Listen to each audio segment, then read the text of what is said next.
Hello, this is Jim Feist in Las Vegas.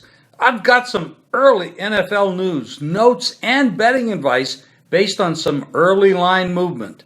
It's very interesting, and I think you'll want to watch this.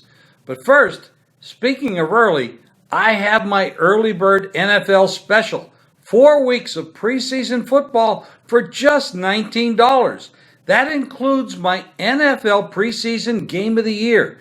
I was 40 and 25 with my NFL executive service plays last year, but you have to act really early as this price will go up. So just call 866-546-9467. $19, the entire NFL 2016 preseason.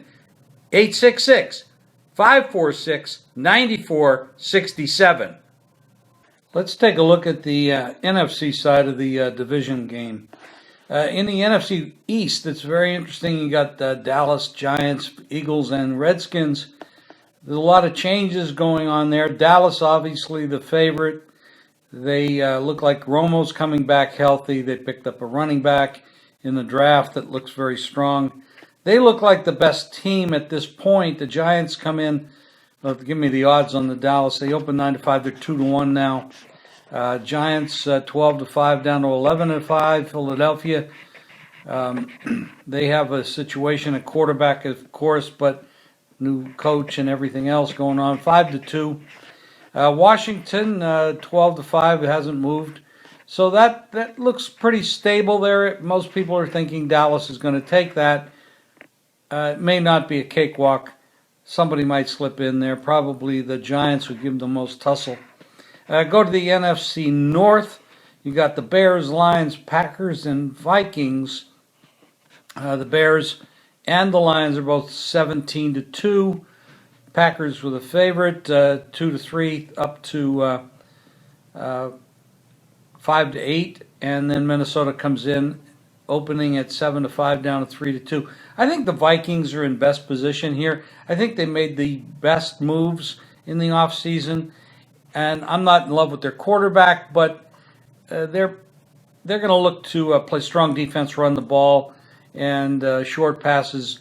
Who knows if they can add some wide receivers there and stretch the field. That and a little bit too conservative on offense has been their problem. But the Packers, they might have missed the boat. They've had a couple of years when they should have done more, and they didn't. Usually that can fall apart. But they're second choice. First choice in the odds makers, my second choice. And then we'll go to the NFC South, which is, of course, Carolina won and got to the Super Bowl last year. And now you have the Falcons at 4-1. You got Carolina at 5-12. The Saints at 5-1, and the Buccaneers at 11-2. Obviously, Carolina's favored again.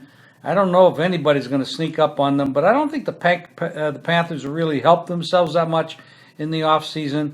It's possible somebody could sneak in there. My guess would be the Falcons, but there's really no strong contenders at this point.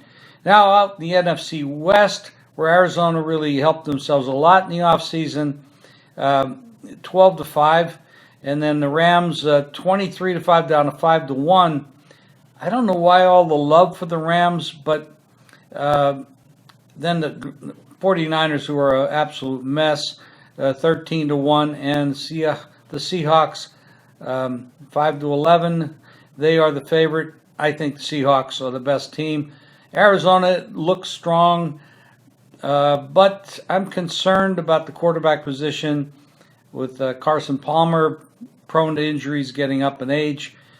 But they do look like the strongest second. I don't see the Rams getting that much love. I really don't think Jeff Fisher has done a good job the last 12 years. He hasn't had a winning season in a dozen years. So that's my take on the NFC divisions. And I'm going to take a look at some opening lines later and maybe some possible moves. But I will tell you this one that's very interesting is the opening game with Carolina at Denver, replay of the Super Bowl. Of course, this will be at Denver. And the question there is going to be, who's the quarterback for the Denver Broncos? Later, guys.